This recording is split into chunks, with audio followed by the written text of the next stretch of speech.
జై రేవంత్ అన్న, జై జై జై జై సోనియా గాంధీ, జై జై కాంగ్రెస్, జై కాంగ్రెస్. జై జై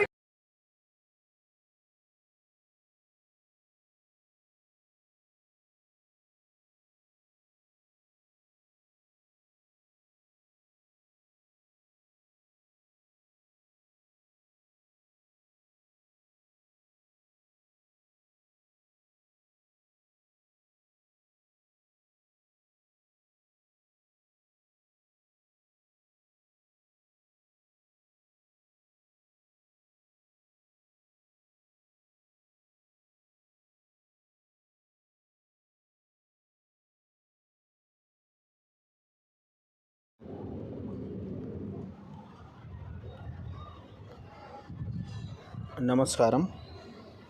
తెలంగాణ ఓటర్లకు, నిరుద్యోగులకు, రైతులకు, నాతోటి నిరుద్యోగులకు ఒక 2008 డిఎస్సి నిరుద్యోగ ఉపాధ్యాయుల వినతి.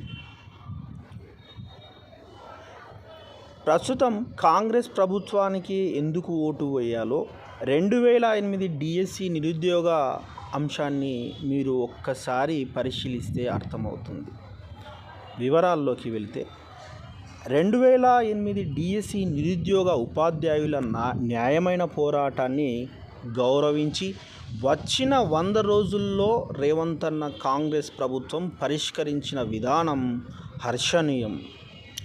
ఉమ్మడి ఆంధ్ర రాష్ట్రంలో 2008 డిఎస్సి నోటిఫికేషన్ ప్రకారం ఉద్యోగానికి అన్ని అర్హతలు, సర్టిఫికేట్, రాత పరీక్ష జరిగి మెరిట్ ప్రకారము అన్ని అర్హతలు ఉండి సర్టిఫికేట్ వెరిఫికేషన్ అయి కూడా టెక్నికల్ రీజన్స్ వల్ల ఉద్యోగం కోల్పోయిన మెరిట్ అభ్యర్థులు ఉమ్మడి ఆంధ్ర రాష్ట్రంలో అనేక ఉద్యమాలు తెలంగాణ ఉద్యమానికి సమాంతరంగా చేయడం జరిగింది. ఆనాడు మద్దతు తెలిపిన టీఆర్ఎస్ నాయకులు స్వరాష్ట్రం రాగానే మీ ఉద్యోగాలు మీకు ఇస్తాం అని చెప్పి స్వరాష్ట్రం వచ్చిన తర్వాత మేము అనగా 2008 డిఎస్సి నిరుద్యోగులము సంతోషంగా ముఖ్యమంత్రి గారి దగ్గరికి వెళ్ళి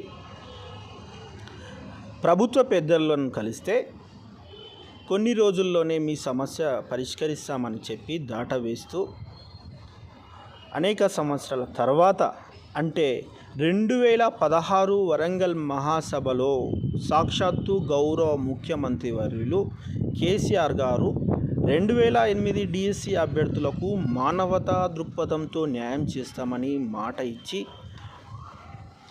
అమలు పరచకుండా ఆ తర్వాత 2017 సంవత్సరంలో గౌరవ న్యాయస్థానంలో 2008 డిఎస్సి వారికి ఉద్యోగాలు ఇచ్చేశామని జీపీ ద్వారా చెప్పించడం జరిగింది, అబద్ధం చెప్పించడం జరిగింది.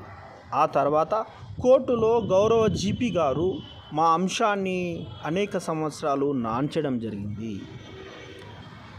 2022లో గౌరవ హైకోర్టు నష్టపోయిన పిటిషనర్స్ను అందరికీ ఉద్యోగాలు ఇవ్వాలని రాష్ట్ర సర్కార్ను ఆదేశించడం జరిగింది.